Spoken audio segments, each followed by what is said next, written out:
calor muito intenso, não correria da lona acabar pegando fogo, ou CD?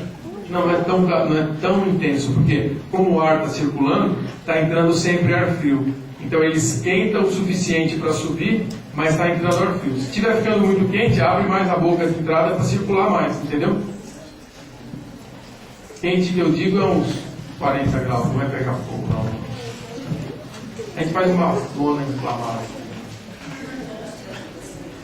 Tem uma moça lá que vai perguntar.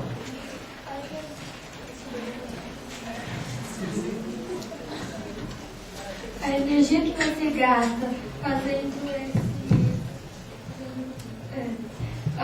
que vai ser usada para fazer igual o negócio da cana, não vai prejudicar o meio ambiente? A energia que está sendo formada para que faça isso? Olha, na verdade, aquela máquina lá que eu mostrei, que pega o bagaço da cana e produz energia, ela produz energia sozinha, você não tem que pôr energia nela. Você põe o bagaço dentro do cilindro e só no começo você põe fogo ali e liga um maçarico com gás. Depois que começar, você pode desligar. E a energia é produzida pelo próprio bagaço. Aí teve alguém que perguntou para mim, isso não polui? Assim, o meu objeto que eu uso desse processo é o gás. Chama de gás de síntese. Então eu não deixo esse gás sair. O calor que ela gera, eu uso para esquentar a água. Mas o calor que ela gera não é o meu objeto de foco principal, é o gás que sai. Porque o gás que sai tem CO e hidrogênio. Depois, se vocês estiverem estudando já química orgânica, vocês vão ver que com CO e hidrogênio, vocês conseguem, através de processos de catálise, sintetizar gasolina, diesel, mas de uma fonte que é o bagaço da cana. Então é como se eu pegasse, ao invés de petróleo fazer gasolina, eu pego o bagaço de cana e faço gasolina. Consigo fazer polímeros. Então eu consigo ter do bagaço de cana uma fonte de materiais que não extrai recursos não renováveis, porque o bagaço é renovável. Então o aspecto seria mais de renovação. Agora, você tem um pouco de razão, porque se a gente usar esse gás para queimar numa turbina a gás, aí vai sair CO2. Aí eu vou poluir um pouco, vou produzir gás de efeito estufa. Mas é muito menos do que a combustão. É muito mais estável, muito menos poluidora do que a combustão de gasolina. Tem NOx, que tem outros gases muito mais venenosos também. Alguém mais tem alguma pergunta? Pode perguntar. Mas não é mais útil usar esse hidrogênio feito no gaseificador, mas só o hidrogênio em si na produção, já que o calor de combustão dele é muito maior do que fazer, sei lá, gasolina? É o seguinte, ela tem razão. Nesse projeto, tem várias empresas interessadas em várias soluções. Uma das empresas quer pegar o hidrogênio e usar em célula combustível. Porque eu consigo transformar hidrogênio em energia elétrica através de uma reação onde eu combino hidrogênio com oxigênio, sai energia elétrica e o resíduo é água pura.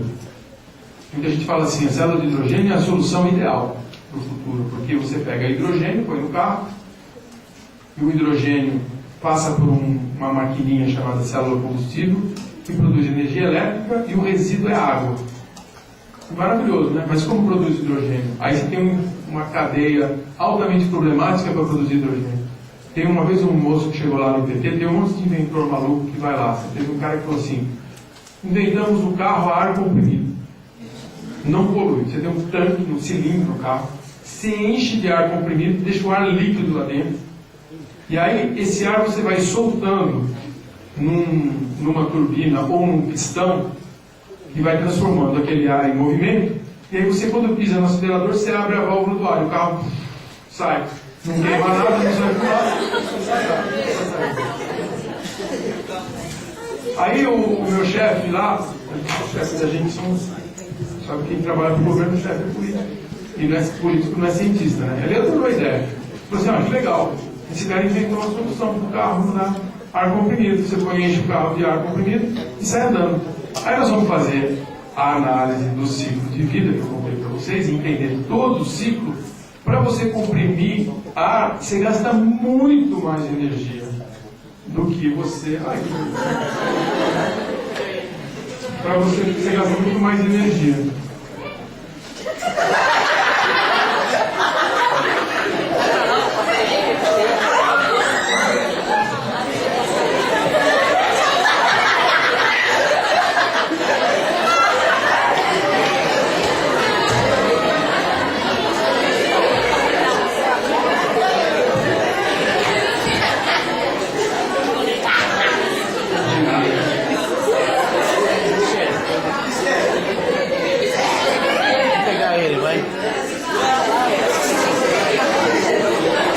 assim, isso, lembrando pra cá. Vai, Marcos. Vamos deixar o passarinho, vai. Marcos. Olha aqui, tem uma pergunta aqui, vamos lá. E do hidrogênio? Então ela tem razão, usar o hidrogênio só seria muito melhor. E tem gente pensando nisso, tá? Só que tem que desenvolver o processo. Agora, usar hidrogênio no carro é complicado para você. Porque se você bate o carro vira uma bomba de hidrogênio. E ele explode, o hidrogênio explode muito fácil. Eu fui num laboratório na Alemanha que eles estavam simulando explosões de hidrogênio. Então era um projeto assim. Vamos deixar ele claro. Se o cara tem um carro de hidrogênio, ele tem um vazamento dentro do túnel e o túnel enche de hidrogênio, se alguém acender um cigarro no túnel, o que acontece? Explode. Aí esses alemães fizeram um túnel de aço, mais ou menos 3 vezes a largura dessa sala, de aço grosso assim, e aí eles fizeram um vazamento lá e acende uma faísca e vê a explosão que acontece. E aí você vai visitar, eles falam que o laboratório é para desenvolver toda a segurança necessária, mas depois que você visita o laboratório, você fala, eu nunca vou ter um carro de hidrogênio na vida, porque as explosões são gigantescas. Então, hidrogênio não deve dar certo para a mobilidade.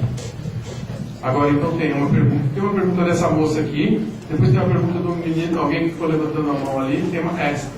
Vamos lá, mais 3. A gente pode até parar. Fala. Já respondi, vamos lá. Menino de blusa preta. Capricha, hein?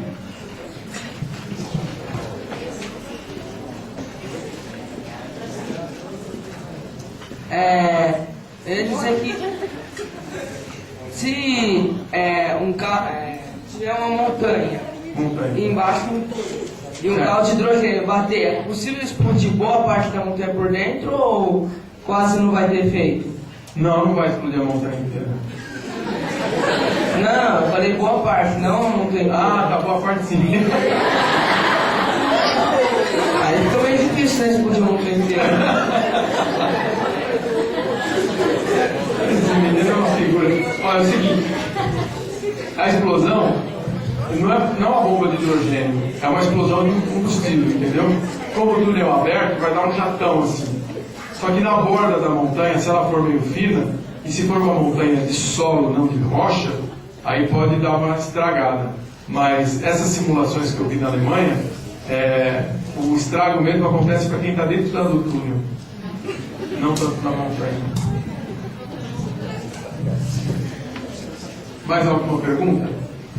Aquele sistema dos carros que você chama aí pelo seu iPhone não é um sistema barato. É ou não? Por enquanto custa, eles estão vendendo esse serviço pelo dobro do preço de um táxi. Então é o seguinte, por que as pessoas não... Já tem táxi, não tem? Por que todo mundo manda de táxi? Todo mundo vende um carro? Porque o cara quer ter o carro dele. Porque o táxi às vezes está meio sujo, meio detonado, o motorista manda o carro, o táxi demora para chegar, e você chama, também na hora que você precisa ele não está ali. Tem uma série de desvantagens. Então eles inventaram algo que é o início de uma mudança de paradigma. O legal disso é que o meu filho é o menino que faz o software dos iPhones. São 8 meninos. Agora são mais de 50, mas são 8 meninos que começaram isso. Eu acompanhei bem de perto esse caso, assim, ajudando a analisar o lado sustentável. Mas, no começo, você cria um produto novo, como a história do carro híbrido que aquele menino perguntou, que tem um mercado altamente seletivo, mas que viabiliza uma solução que depois pode ser expandida para todos os mercados, para o resto da pirâmide, entendeu? Para a pirâmide social, que eu digo. Você faz algo que é viável só para quem tem um pouco mais de dinheiro. Só que depois aquilo vai dando tanto certo que você não precisa ter Lincoln Continental. Você pode ter Toyota Corolla pelo preço de 30% mais que um táxi. Chega uma hora que os táxis não aguentam e todo mundo adere a um serviço como esse, e aí você tem carros médios, altos, com preço até mais barato que um táxi e todo mundo pode usar. E o negócio começa a ficar viável. O que existe mesmo é muita gente na Alemanha e nos Estados Unidos.